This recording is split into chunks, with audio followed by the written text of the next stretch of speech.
Once the world was still very young, Odin sat on his throne in the most beautiful palace in Asgard.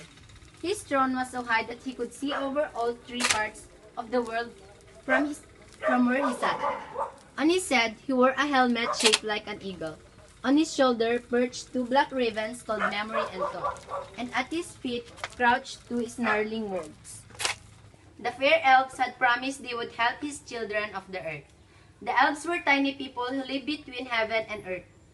They were so small that they flit about doing their work unseen. Odin knew that they were the artists who painted the flowers and made the beds for the streams. They took care of all the bees and butterflies, and it was the elves that brought the gentle rain and sunshine to the earth. Even the ugly dwarfs who live in the heart of the mountains agreed to help. They forged iron and metals, made tools and weapons. They dug gold and silver and beautiful jewels out of the earth. Sometimes they even cut the grain and ground the flour for the farmers on the earth. Down from his throne he climbed. There close by a tree was a well full of clear water. Its surface was so still it was like a mirror.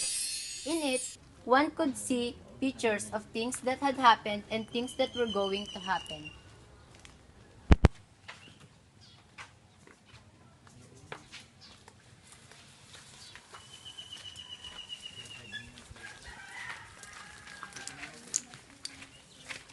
Age Mimir.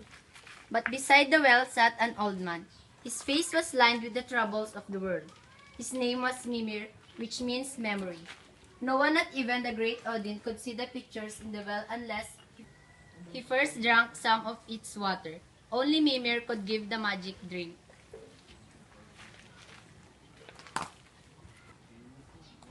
You who hold the knowledge of the past and the future in your magic waters, let me have but one sip.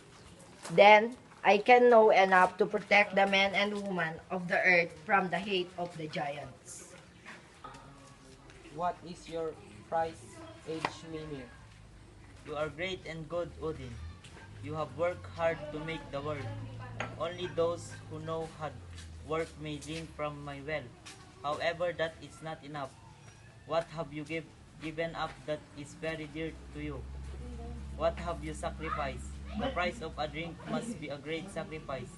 Are you still willing to pay the price? Odin put his hand up to his bright blue eyes. His eyes had taught him what was good and beautiful, what was evil and ugly. But those eyes had also seen his children, the men and the women of the earth. Odin plucked out of his blue eyes and handed it to Mimir.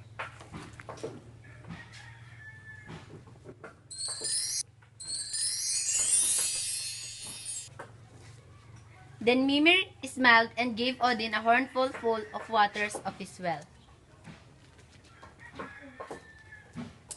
Odin lifted the horn to his lips and drank, and he see the knowledge of his children. If you can find Mimir's well, you will see Odin's blue eye resting at the bottom. It is there to remind men and women of the great sacrifice he made for them.